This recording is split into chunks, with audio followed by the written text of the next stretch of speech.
crois la France dedans. Pardon. Bon, merci. Je crois que on est en effet quand on doit tenir comme ça l'horloge, parce qu'on avait envie de vous entendre encore plus longtemps. Mais il faut laisser du temps à la discussion. Donc je vais passer tout de suite à la juste une question sur la France que posait monsieur. Donc il y a pour le moment un pays, il y a un groupe de pays soutien officiel. La France a raté le premier train, mais essaie de rattraper le deuxième train, puisque la France fait maintenant partie d'un deuxième cercle, qui est le cercle des pays amis de l'initiative Nansen. Ça marche, essayez.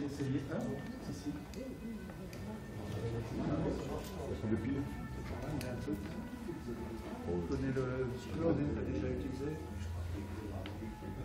Derrière. Il a été essayé tout à l'heure.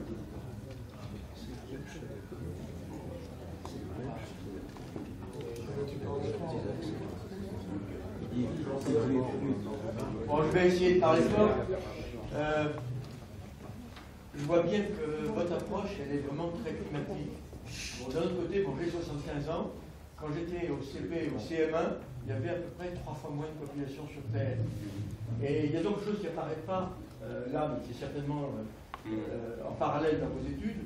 C'est le fait qu'en même temps qu'on va avoir peut-être des dizaines, des centaines de millions de gens qui devront se déplacer pour ça, dans le même temps, il y a 1 milliard d'habitants qui va s'ajouter d'ici 2050, peut-être 2 milliards d'ici un peu plus loin, c'est-à-dire à beaucoup plus court terme que l'effet climatique. Et il me semble, je me demande, et en plus ces milliards qui arrivent en plus, ce sont des milliards qui vont être surtout dans les pays qui vont être touchés. Donc est-ce qu'en ayant cette vision-là, on n'est pas en train de mettre sur le climat tout, alors qu'en fait le problème est peut-être à 20 ou 30 ans bien ailleurs? Il y a, effectivement, vous avez raison de dire qu'en parallèle de cela, il va bien entendu y avoir la question de la croissance démographique et le fait que les deux principaux continents qui vont connaître cette croissance démographique importante, ce seront l'Afrique et l'Asie, qui seront aussi les deux continents sans doute les plus affectés par les effets du changement climatique.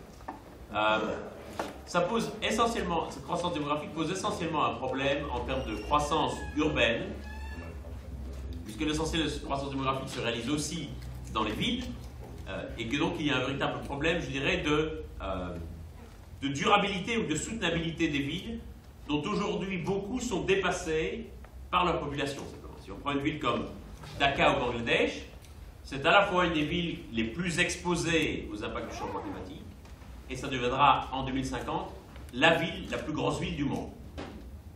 Et donc, je l'ai légèrement évoqué lorsque je disais que le problème que nous avons aujourd'hui, c'est qu'il y a de plus en plus de monde dans les zones vulnérables.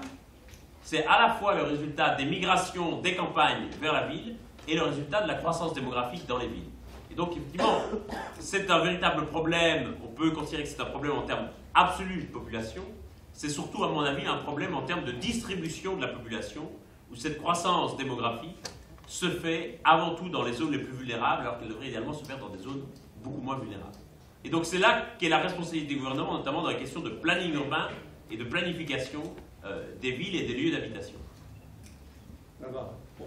En parlant, quelqu'un qui parle fort. C'est juste une petite observation sur une de vos premières diapos. Vous semblez attribuer aux États-Unis, avec les raisins de la colère, l'essentiel des migrations qui sont décrites dans ce roman, un problème environnemental. Moi, j'en ai une perception assez différente. Je pense que c'était aussi beaucoup lié à une absence de politique agricole. D'ailleurs, quand on voit le film de John Ford, basé sur ce roman qui vient d'être restauré et qui passe actuellement sur les écrans, c'est un peu cette thèse qui est mise en avant. Alors ça m'a fait réfléchir, donc je fais cette première observation.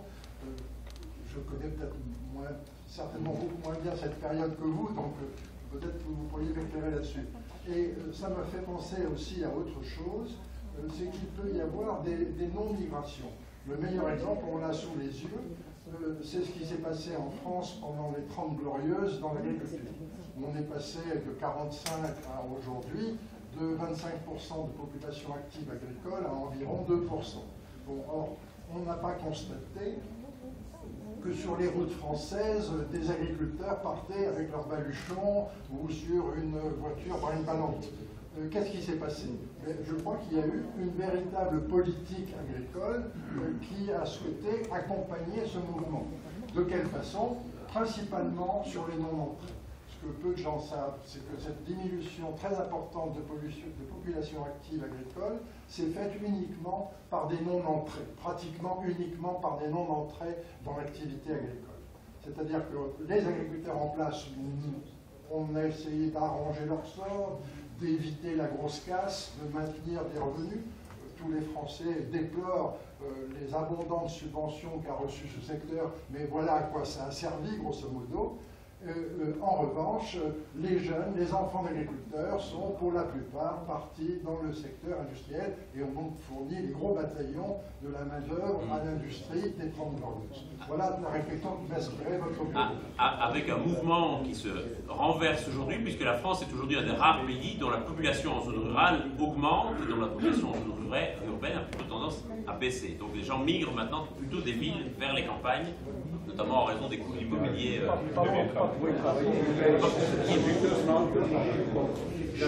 Non, simplement en réponse à la question. Sur la question du Dust Bowl, vous avez raison. Il y a à la fois la sécheresse, bien sûr, il y a également la Grande Dépression qu'il ne faut pas oublier.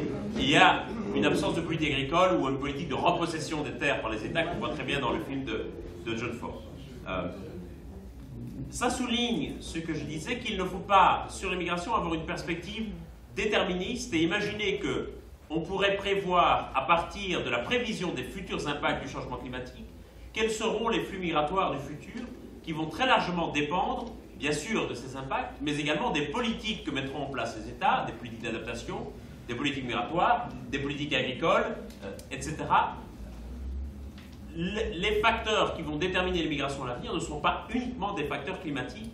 Ce qu'il faut comprendre, c'est que comment les facteurs climatiques vont interagir avec d'autres facteurs, notamment les facteurs politiques, qui sont, eux, malheureusement, beaucoup moins prévisibles que les impacts du changement climatique. Merci. Ensuite, là. Oui. Je voudrais dire deux choses. D'une part, vous avez fait allusion à la préhistoire, à un moment donné, et vous avez raison, parce que les études sur le passé de nos sociétés est un gisement d'informations, une base de données considérable par rapport à ces phénomènes d'immigration. Alors, ma question est la suivante. Est-ce que ce type d'exposé, de conférence, vous avez eu l'occasion de le présenter à des élus, à des députés ou à des sénateurs, par exemple? Et si oui, quelle a été la réaction? Alors, vous avez tout à fait raison, et je vous remercie de souligner, les études sur les mouvements migratoires préhistoriques sont extraordinairement riches quant à cela. Pourquoi est-ce que c'est tellement riche en matière de lien entre environnement et population? Parce qu'entre guillemets, à l'époque préhistorique, le lien entre environnement et migration n'était pas pollué, entre guillemets, par des questions de politique publique, des questions de développement économique, etc. Et donc, vous pouvez examiner de façon beaucoup plus pure, disons, la manière dont les déplacements de population étaient influencés par les facteurs climatiques. Et donc, il y a effectivement là une mine de littérature qui est extraordinairement riche aujourd'hui pour notre compréhension de la manière dont les populations réagissent aux changements environnementaux. Et donc, merci de ce. Alors oui, il m'est arrivé de présenter, bien entendu, ce type de conférence à des élus, généralement pas sous la forme de conférence, mais sous la forme de rendez-vous. J'ai été invité plusieurs fois par des élus qui souhaitaient faire quelque chose sur la question et qui se demandaient que faire sur la question. Et donc voilà, si je peux citer quelques noms, à l'époque, sous la présidence de Nicolas Sarkozy, j'ai été reçu par Nathalie Kosciusko-Morizet et Ramayad, à l'époque où l'une était secrétaire d'État à l'environnement, l'autre secrétaire d'État aux droits de l'homme. Et toutes les deux me disaient, voilà un problème qui nous touche, voilà un problème dans lequel la France, nous semble-t-il, doit prendre une initiative. Qu'est-ce que vous pensez que nous devrions prendre comme initiative? Et donc l'idée qu'elles avaient était, un peu sur le modèle de la Suisse et de la Norvège, de convoquer une grande assemblée internationale pour réfléchir ensemble aux solutions. Et puis, il se trouve, et l'anecdote est assez intéressante, je leur ai dit, est-ce que, enfin, ça me paraît souhaitable, effectivement, que l'initiative soit portée par le secrétaire d'État à l'environnement et aux droits de l'homme. Est-ce que pense le ministère de l'immigration de ces questions? Est-ce que vous avez informé le cabinet de M. Besson, ministre de l'immigration, de ces questions? Est-ce qu'il sera associé également à cela? Surtout pas, il ne faut surtout pas parler de cette affaire à Éric Besson, ni aux gens qui travaillent dans le domaine de l'immigration, c'est le meilleur moyen pour tuer l'initiative.